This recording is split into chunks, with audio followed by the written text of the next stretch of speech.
Well, hello and welcome to episode 809 of the Daily Objective. That's right, ladies and gentlemen, this is the 809th episode of the Daily Objective, brought to you by the Ayn Rand Center, United Kingdom. And today we have a very special guest, Mr. Owen Christensen. He is a student of philosophy and a student of objectivism, but he is also a magician. And he's the author of a forthcoming book, tentatively titled For the New Magician. I've had the privilege of reading some of this book. Chapter titles in the book include, for example, Magic and Sense of Life. And I think just from those titles, you can see that he's very provocatively attempting to integrate objectivist philosophy with the understanding of what the role of the performance of magic is. And with no further ado, let me now introduce the objectivist world to Mr. Owen Christensen. How are you doing today, sir? I'm doing splendidly well. Thank you very much for having me, James. Well, my pleasure. I understand that you are a native of France. I don't mean to prejudice anybody. I myself love French people, of course.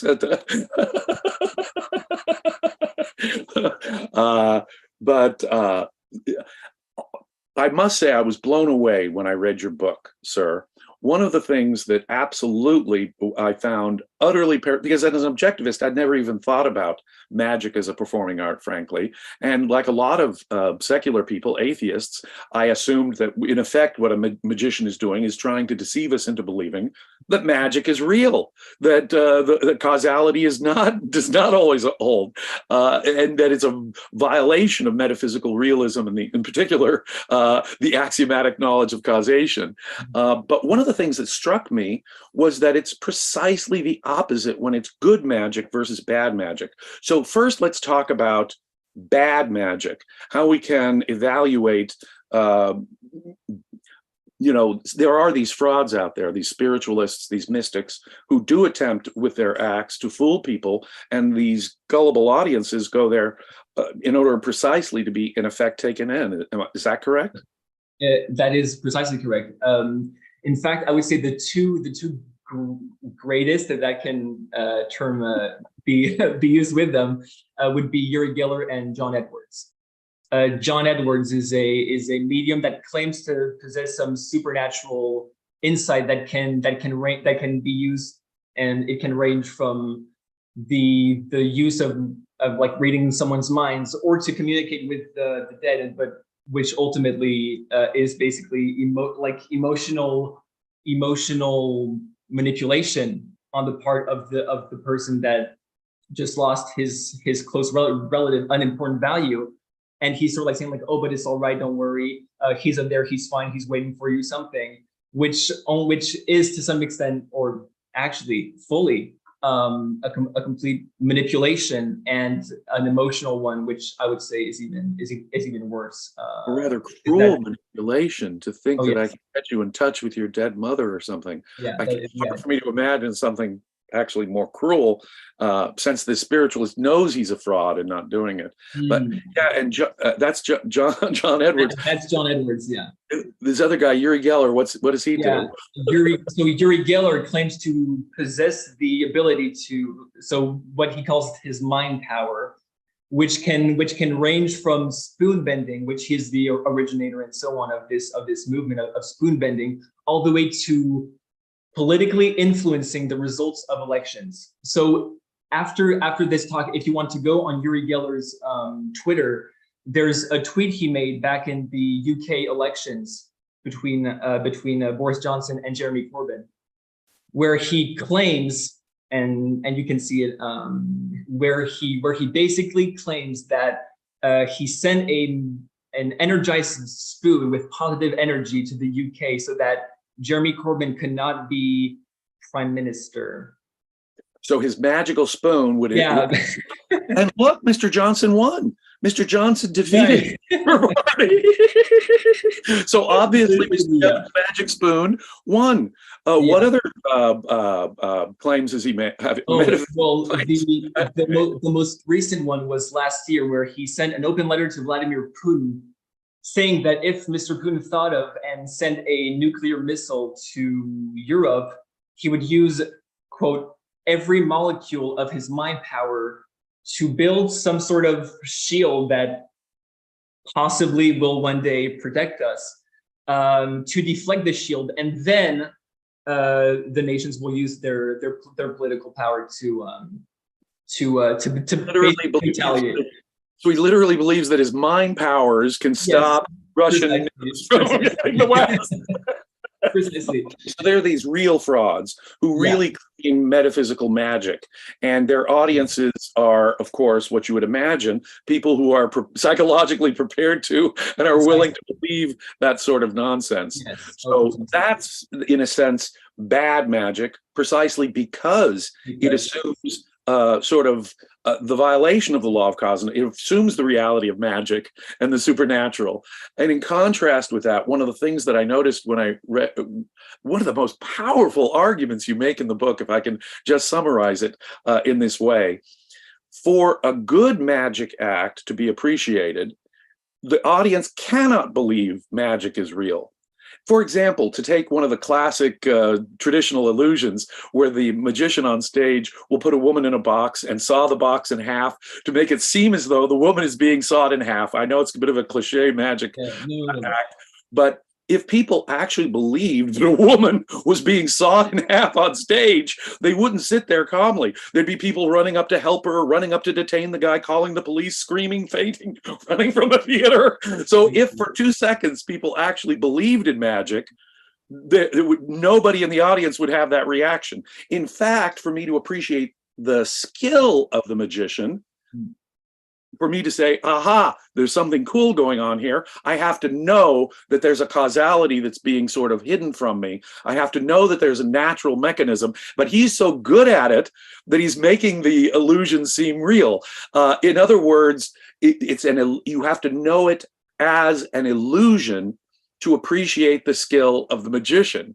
So really only a metaphysical realist can appreciate the art of magic. Have I got that right? It is on point, I would say.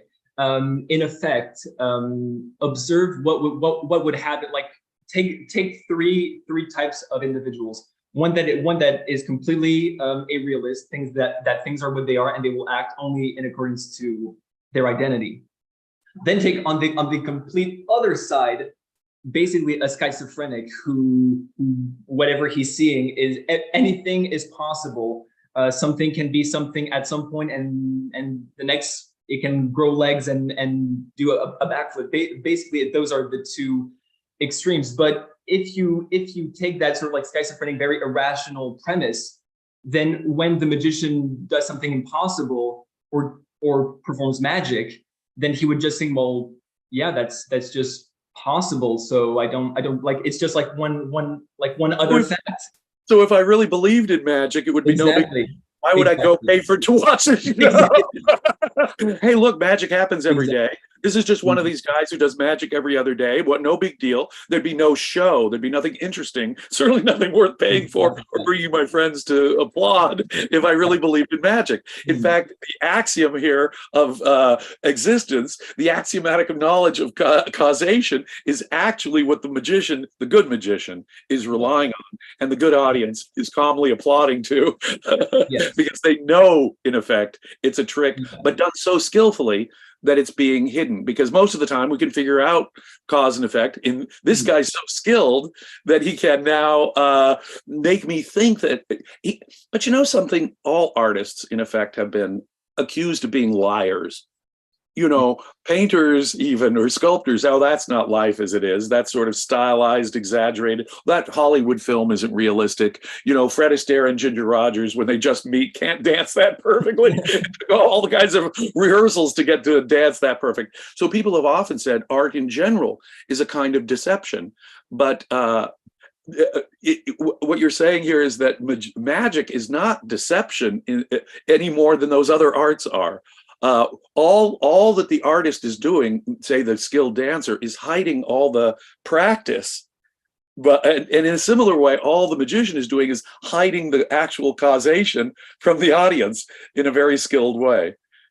Precisely, and I would just go back very briefly. The big issue when it comes to magic is the fact that people have mixed premises. they hold some realism, they hold some causality, but on the other hand, they do think that some miracles are possible, and there's this conflict, which means that at some point when they see someone sawing someone in half, having a card appear somewhere, a coin disappear, reappear, so on, the instant reaction is wow, astonishment, because that is not metaphysically possible. So they're completely observing something incredible. But then there's those other premises that they hold as a psychological context, which wants to like cash in and say, but wait a second, this is supposed to not be metaphysically, like it is metaphysically possible. So there's this clash between causality and miracles, between the fact that things are what they are, and another premise which would say that things are not what they are. And ultimately, this means that, for example, a lot of people who observe magic or magic performances will first react, astonishment, wow, incredible. And then there's going to be a little insecurity, a little fear, saying like, wait, but I have to explain that thing because this fact contradicts my entire view of the world. It permits miracles and so on. And so then their mind is completely directed on how it is done rather than what is shown and what it represents. And that's the main thing. That's why the basic principle behind experiencing a piece of magic is, to the extent that someone is a realist, to the extent that someone observes the facts, knows that miracles don't exist, basically, then he can properly appreciate. He doesn't have to look into. Not worried about how it was done. Precisely. In most cases, you won't even try to figure out how it was done. Exactly. Most of the time, audiences cannot figure out what was done, and that's the skill of the magician. But only to the extent that you're a metaphysical realist and are certain that there was some hidden causal mechanism, can you truly appreciate the act from an aesthetic level. Yes, exactly. And so the aesthetics of what is shown is, as with any other performing art, the actor isn't lying. The storyteller of a fictional story isn't lying. He's being an artist. He's representing reality, and just like the magician, he's representing reality. Now, what is that? What is the aesthetics of magic? What makes the performance of a magic act potentially a romantic art, in your view? Okay, so the essentials basically is in fact the magic when it's there's a relationship between the props, so the cards, the coins, billets, like rubber bands, whatever, and there's this relationship between the magician and the entities. So there's one question that underlies an entire piece of magic, a performance, if you will. That question is, who is in control? Is it the magician, or is it the entities involved? Now, obviously, we know that entities will not sort of like grow legs and perform magic, but what is shown is precisely that. It is the relationship between the magician. So if he makes the magic possible, then he achieves the impossible. He gives to the audience. He gives them the possibility to experience a metaphysically impossible moment.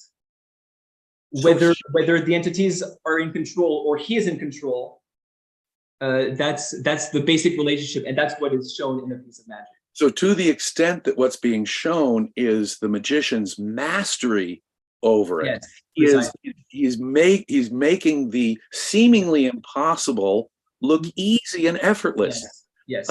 And in that respect, he himself has to be an absolutist about the causation. Exactly. His skill has to be such that he presents as a master of reality.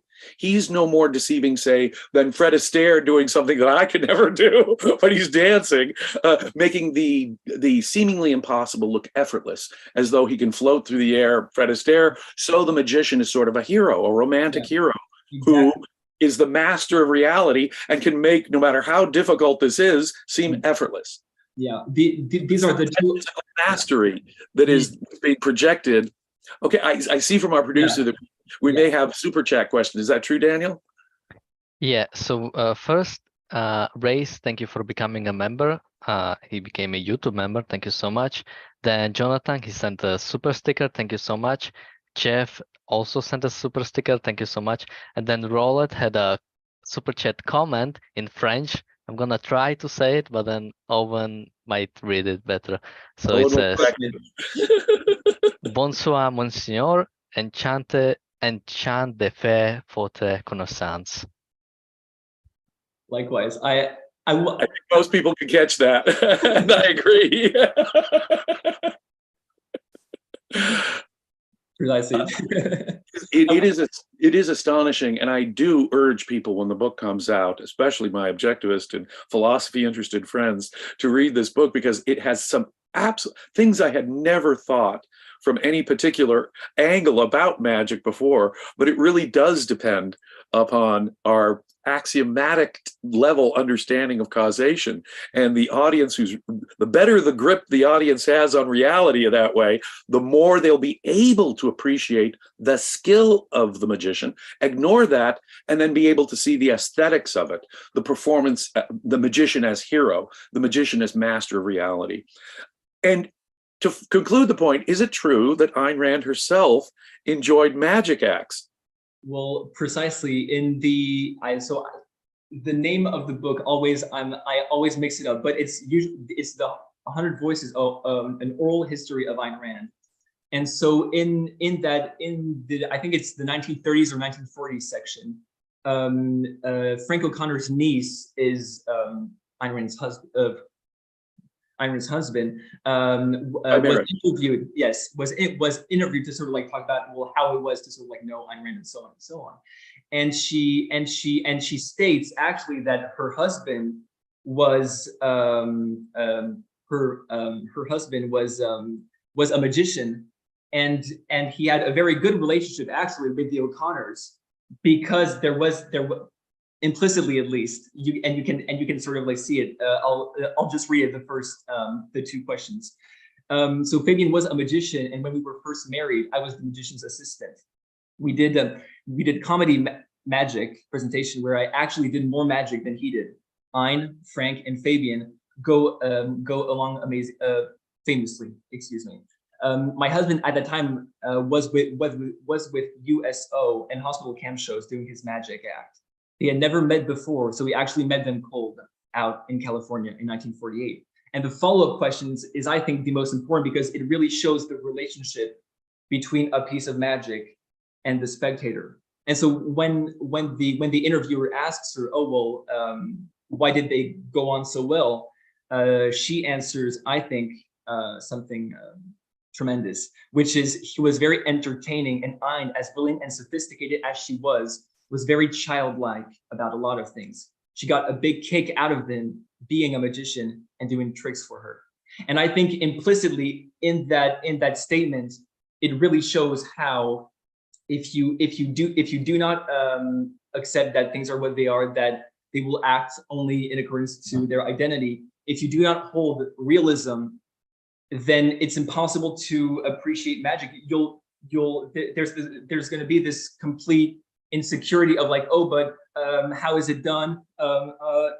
Which completely deviates you from the view of life that is presented, which actually makes magic art with a capital A. It's just so fascinating, a quote from Ayn Rand.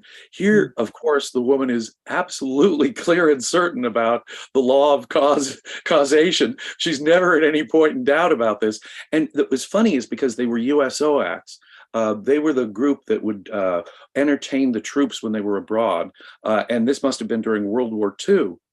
So during World War II, Ayn Rand and her husband would interact with her husband's niece, who was a magician's assistant, and Ayn Rand herself was delighted at magic acts, even though she is the ultimate metaphysical realist, and she doesn't even question. She's just delighted at the skill of of the performance itself. And in that sense, she's right on all fours with you. What she's delighted at is the skill and the aesthetic presentation of the mastery of the magician. Very fascinating, because I've never even considered magic as a performing art, much less magic as a romantic performing art. If ladies and gentlemen, let me just take a moment here to give a pitch for Ayn Rand Center UK. These kind of discussions, applying objectivism to every single issue under the sun. And you can see here that we are absolutely attempting to apply objectivism to every issue under the sun. It's the nature of philosophy. And what we're doing is creating a worldwide community of serious students of objectivism. And again, you can see in just this interview, that's what we're doing. If you think that's a valuable thing that we're doing here, I would ask you, I'd urge you, hit like on this YouTube video, hit subscribe, share, comment, and do join the Ayn Rand Center UK as a paid subscriber. There are all kinds of extra perks that you get that aren't available through the such as these public podcasts if you are a paid subscriber. So please consider becoming a regular paid subscriber to the Ayn Rand Center UK. We are doing, I think, important work, and if you agree, please contribute at whatever level you're comfortable with. Going back to this, is there anything else you'd like the audience to know at this stage? I have to say that I think there's enough material here for us to do another interview, and I hope we do get a chance to do so. And I hope we get a chance to see you actually perform an illusion right here for perhaps a daily objective. But is there anything else that at this point, that you want the audience to know? Actually, it would be if I can, and if I have the time, of course, to be able to sell you to some extent on the value of magic and why magic is a valuable art form as much as literature, sculpture, painting, and so on and so on. Because the very fundamental relationship between the magician and the entities involved that he's using to achieve the impossible reflect two types of relationship.